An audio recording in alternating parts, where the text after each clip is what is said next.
No? Daan natin patungo doon sa kanyang kaharian.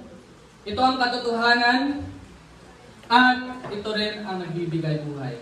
Amen ba? Amen po ba? Amen. So many of us are familiar with John 14:6. No, ito ay kumbaga sasabihin ng iba, gasgas na yan, sir.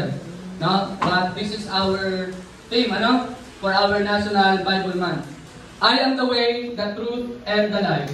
No one comes to the Father except through me.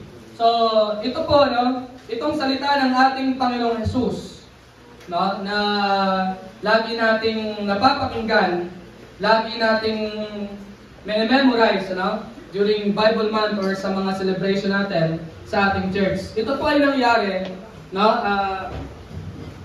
Wait lang po Yan, nangyari po ito before His crucifixion. No? Bago ipako ang ating Panginoong Jesucristo, no, ay nakita natin na ito ay binanggit niya sa kanyang mga disipulo. No? Na ang sabi niya, he answered, no, I am the way, the truth, and the life. No one comes to the Father except through me. No, bago niya banggitin ang mga katagang ito, ang ating Panginoong Jesucristo, nung bago siya ipako doon sa krus ng Kalbaryo, na-predict niya na siya ay pagkakanulo ni Judas. Na-predict din ng ating Panginoong Jesucristo na siya ay itatatwa ng 3 beses ni Pedro. At higit sa lahat, no, He told His disciples that He would soon, no, going away.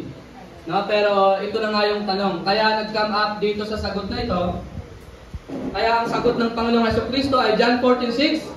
Kasi nagtanong ang kanyang mga disipulo at ang tanong sa kanya, saan po kayo pupunta? Pero ang tugon ng Panginoong Jesucristo, alam nyo kung saan ako pupunta. No? Alam nyo kung paano pumunta. Pero ang tanong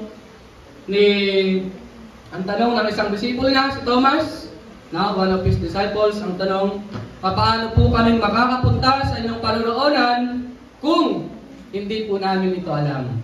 Diba? Yun ang sagot ng Panginoong Jesucristo. Kaya ang tugon niya sa John 14:6, I am the way, the truth, and the life. No one comes to the Father except through me.